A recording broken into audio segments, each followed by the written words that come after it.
What's better, buy a house in 2025 or wait until 2026? Well, this is the show that helps Kiwis go from 0 to 5 investment property so you can be financially free, even when you're not sure when to buy. Now stick around for the next 15 minutes because you're going to learn why waiting until 2026 could cost you $25,000, but then on the other hand, how waiting could actually save you money. Hey friends, welcome back to the channel. I'm Ed, an economist and property investor at Opus Partners. This is my mate Andrew, who owns 40 properties, and this is our conversation about whether to buy a house in 2025 or wait until 2026. Now, Andrew, I know you love a bit of magic. I know you love a bit of gambling, and you've given me some dice and some cards here today. Yeah, I do quite like going to the casino every now and then. In fact, one time I was at the Sky City in Queenstown. Can you just get on with it? I'm getting on with it. And I'm standing there and I'm playing roulette and I'm loud. And some guy said, I recognize you. Don't you have a podcast? And I was like, oh, yeah, this probably isn't a good look for someone giving financial advice. But anyway, we had a great time. And look, I don't want anyone to think that what I'm suggesting is that property investment is gambling, right? Because it's not. But it is about playing the odds. And so I want to talk about what the likelihood of properties going up or down is today. And if you look at any random 12-month window in property house prices in New Zealand, over the last 32 years, 82% of the time, property prices went up. And 18% of the time, they went down. So it's pretty much like rolling this dice, okay? And when we say property prices going up, that's anything above 0%. You know, so it could be 1%, 2%, 3%, it could be 20%, or it could be falling by 0.1% or 1%, 2%, whatever it happens to be. So you've got this dice here. Yeah. So now if I roll this and a 1, 2, 3, 4, or 5 comes up, it's the same odds as the house prices going up. Okay. If I roll a 6, down. So how many times are we going to roll this dice to see how often it comes up? Let's do a 5-year window. Okay, so roll the dice. I'll record your results. Okay, ready? Yeah. What are you here? Are you worried? I want a fair roll. I want a fair roll. I want no cheating. Are you worried that this is a loaded die? Well, I didn't buy this dice. Okay, It may ready? be. What did you get? Roll one. I haven't rolled it yet. Hurry up. One. Okay. So this is now we're back at the casino. Now it does sound like gambling. Okay, ready? Okay, roll number 2. Went up. 1 again. It's a 1 again. Okay. Look, maybe you're suspicious. Maybe this is a loaded die. Went down. 6. Okay. That's good. If it was all positive, people are going to be like, "This is not good." 4 went up. 4 went up. Okay. And what about last one? Up again. 2 up again. So I'm up. Okay. But the important thing that I think we're trying to get across here is that, like, what's the chance that you roll a 6 the first time? Well, it's 1 in 6. If you what's the chance that you roll 6 and then 6 again, i.e. property prices go down 2 years in a row, assuming they were random, and that is a big assumption here. Well, that's 1 in 36, which kind of, 2-3%. So could definitely happen. I guess what we're trying to get across in this case is, what's the chance that if you're investing for 20 years and you get 20 rolls of this dice, what's the chance that you get 26s in a row? Like, Very unlikely. Almost impossible. And so this is about trying to get across the odds of property price movements in a really, really simple way, bearing in mind that property prices tend to move in cycles. They're not completely random. And this specific dice is not perfectly representative of how property prices do move, but it's an example of getting those odds across. One thing that's very important to understand, though, is if we look at New Zealand property prices, it kind of looks like they are almost always going up. And the reason behind that is the New Zealand average property price is an average of all of the different regions in New Zealand.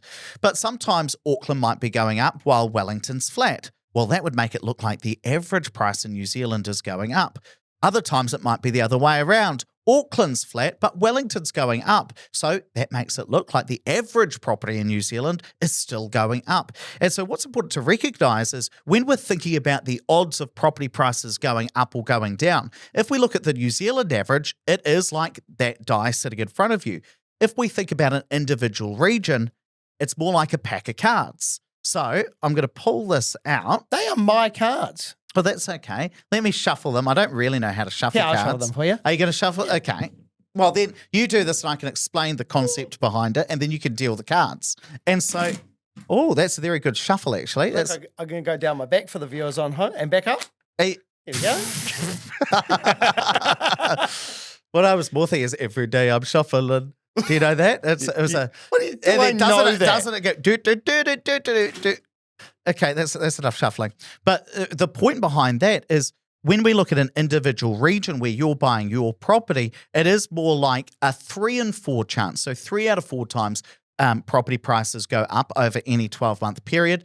There is a 1 in 4 chance that they go down. So lower odds because we're looking at an individual region rather than the country as a whole. So this is going to be more representative of what you guys actually see when you're thinking about your property purchases. So this time, Andrew, you're going to deal 5 cards. Face down or face up? No. You're going to show us, but you've got to put it back in.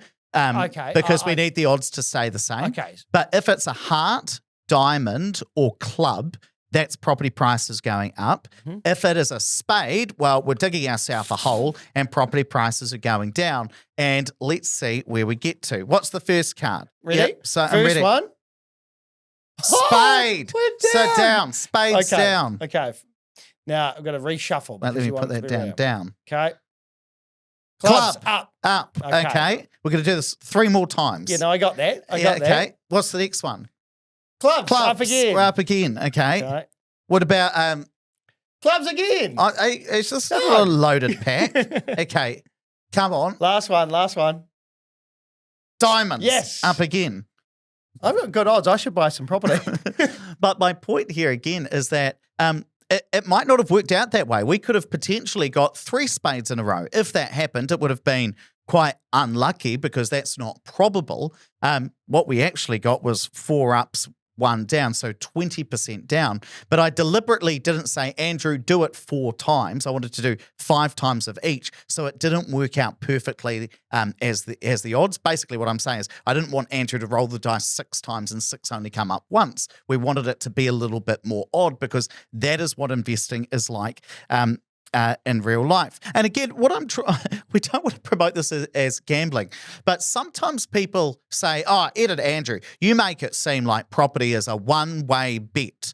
And it is not a one-way bet. There are odds that we are playing in terms of it's not that property prices are always going to go up or share prices are always going to go up.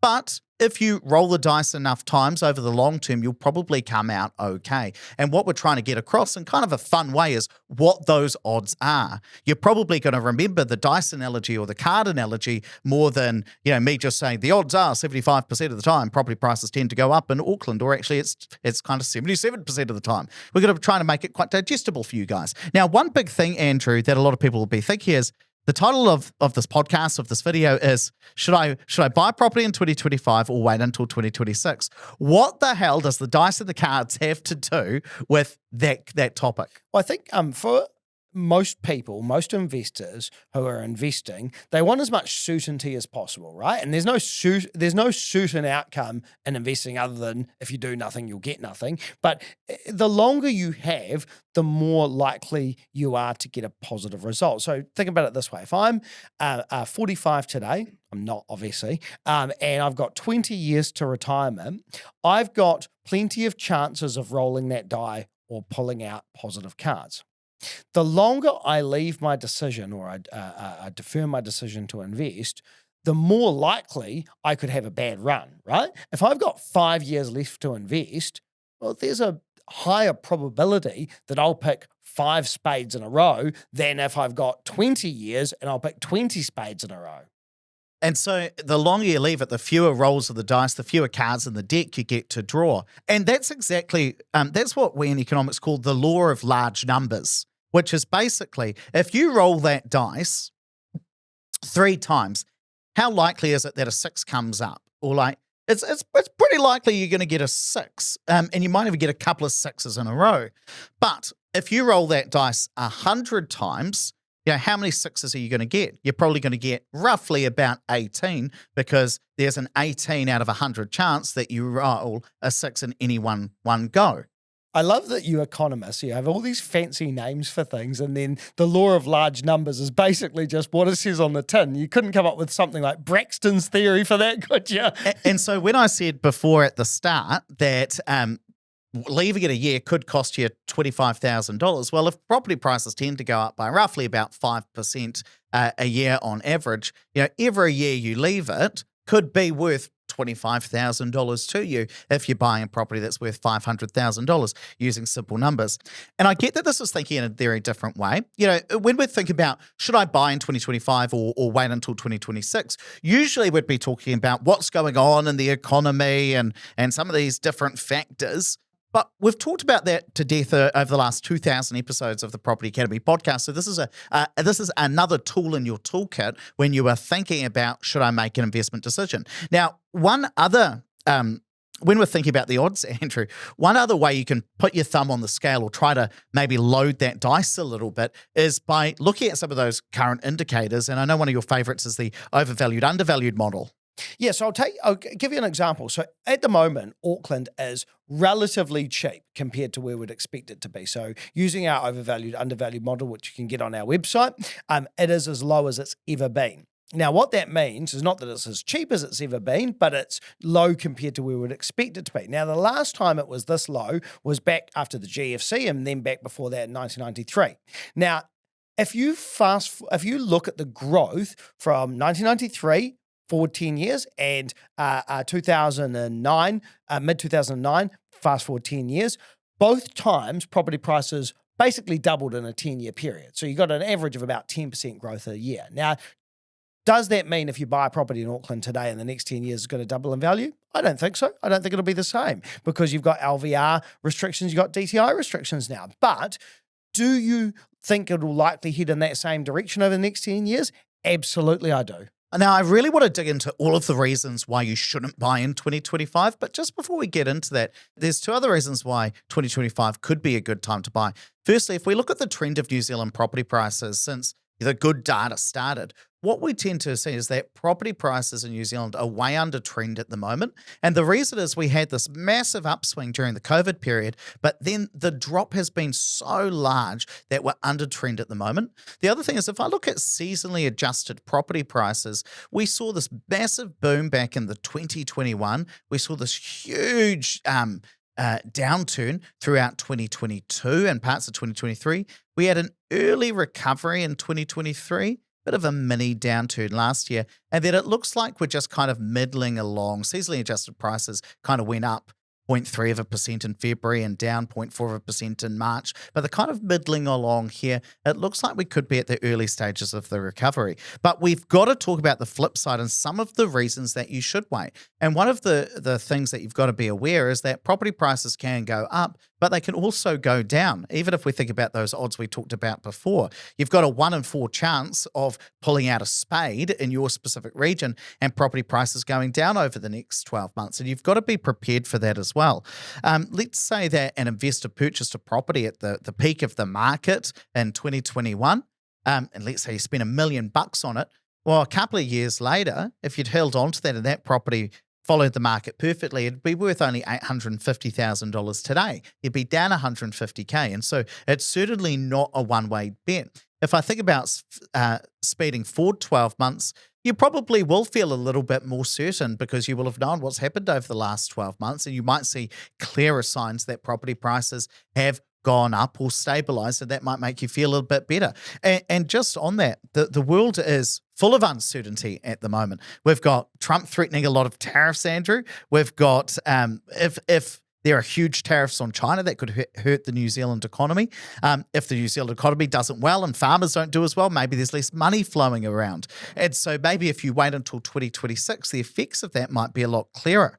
And then there are a lot of Kiwis leaving the country. Yeah, the latest data shows that for the year ended January 2025, there were 122,000, almost 123,000 people leaving. Now, that's the highest number on record of Kiwis leaving the country. So that is obviously something to consider because fewer people means less demand, less tenants around.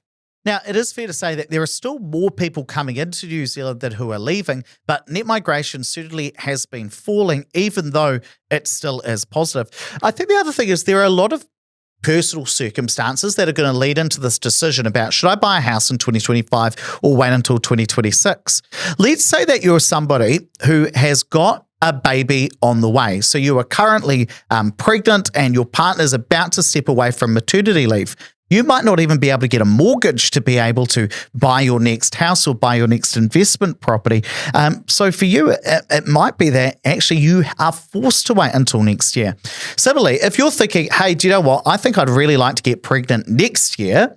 And because of that, my income's going to take a hit next year. You might say, well, actually, I really do want to buy that new house, that new home for us, or that next investment property in 2025, because we're not going to be able to do it in 2026 because we're potentially going to take a bit of an income hit. And one of the things that I've recognized in years of working with investors is that smart people always find a way to justify sitting on the sidelines for a little bit longer. And because it's much easier to wait than it is to take action.